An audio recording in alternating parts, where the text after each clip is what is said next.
Grant Hill, when he came on the podcast, told a story about me being late to practice, and it was the third time I was late. They tied me up, they hazed me, whatever. He did try to pee on me, like that sort of thing. And the difference between this tardiness and the previous two, I got fined for all of them, obviously. The difference, though, was I was actually in the rotation at this point. Prior to, I wasn't. And the coaches and Otis, the GM, essentially suspended me for a game, but they just basically said, we're taking you out of the rotation. And that was it. There was no like public suspension. There was no, his teammates voted him to be suspended. Like, what the fuck did you do, man? I had I just came back from winning 2 championships. I'm 20 years old. I think I had a little arrogance to me, and I think that it drove the vets nuts.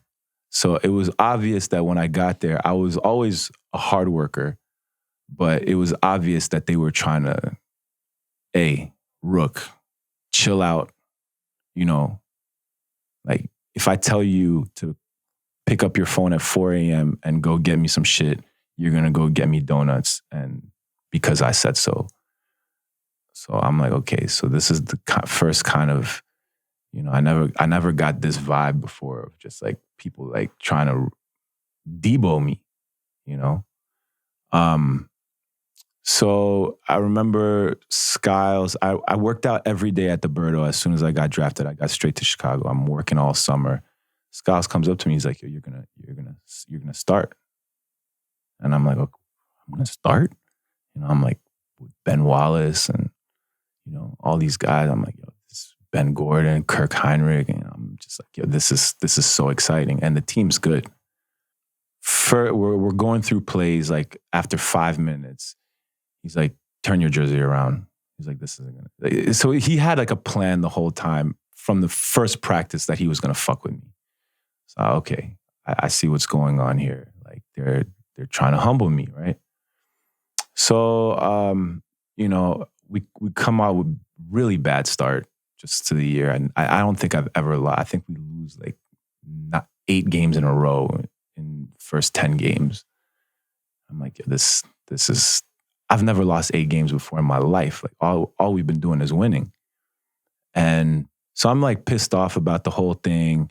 And I got into it with Ron Adams, assistant coach, who was my coach.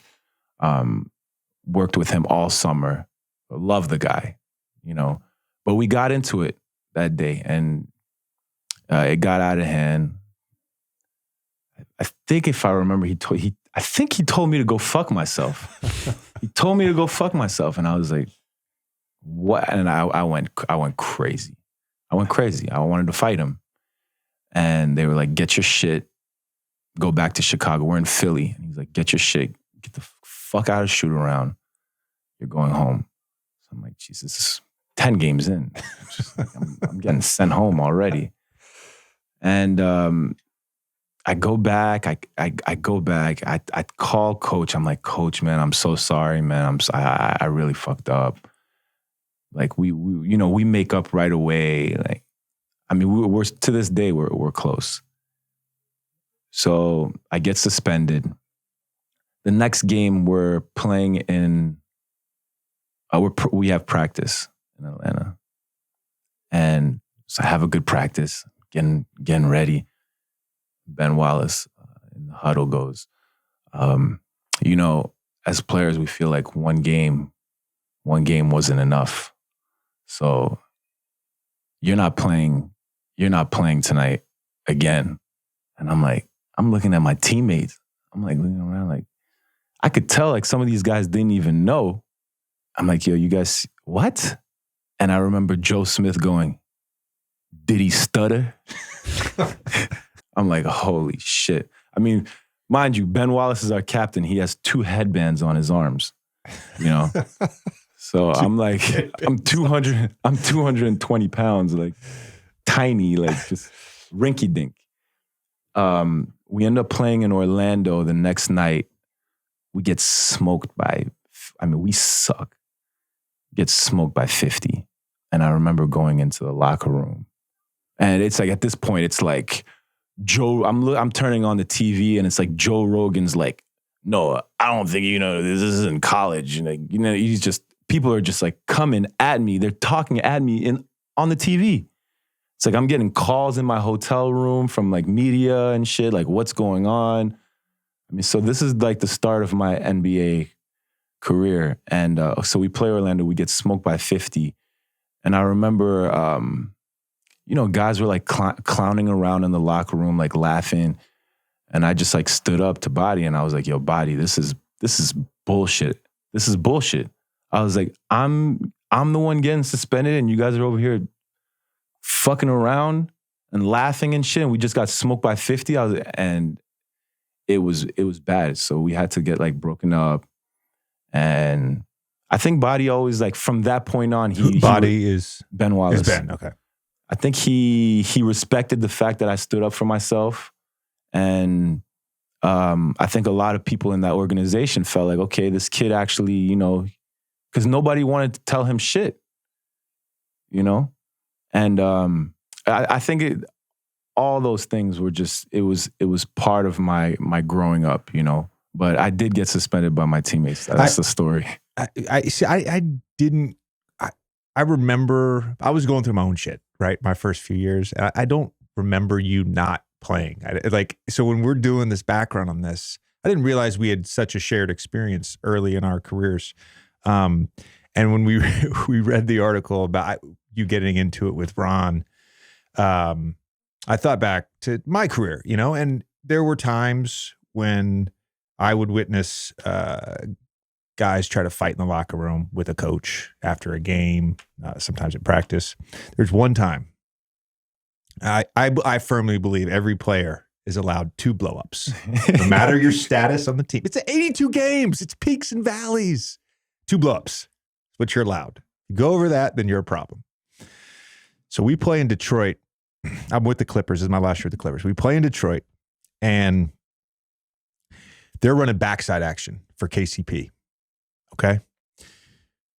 So we had started playing severe drop coverage that year. It was our first year doing drop coverage. Before that, we're strong side tags. We're low man help, pulling over early. So now we're in drop with DJ.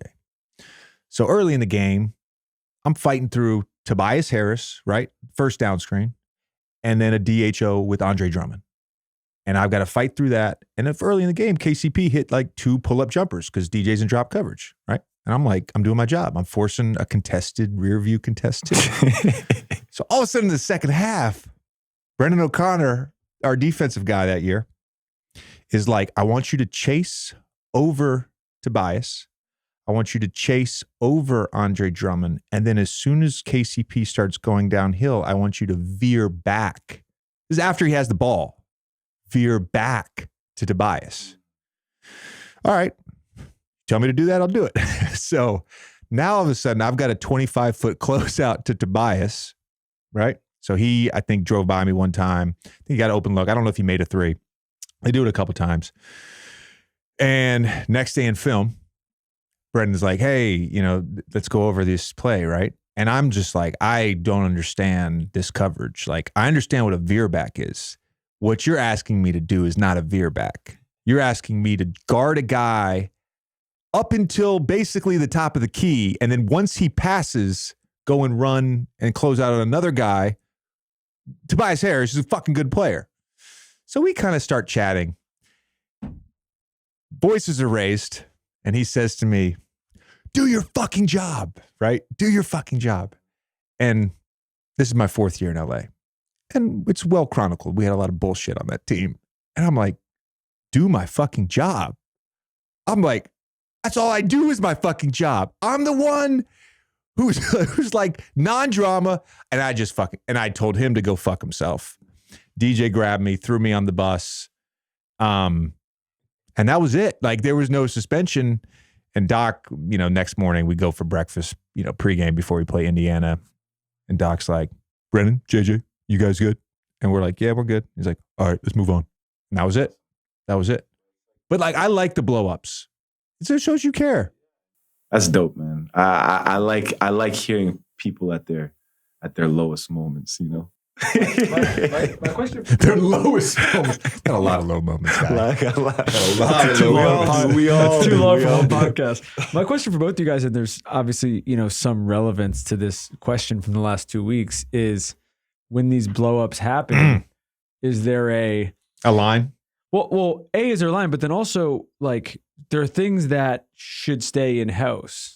And it does seem like in this situation in Golden State, everybody was aligned that this should be a thing that they can handle in-house until it wasn't anymore. And are there, not that you have to necessarily comment on this particular thing, but it's more just like, are there things that happen on a team? Like what was kind of messed up about your situation from the outside looking in was that it got leaked that your teammates did this to you. Like that everybody had a comment on the fact, we can read about it 15 years later that your teammates suspended you, rather than you guys just working through your shit kind of without anybody in the press knowing or any of the fans knowing or anything like that.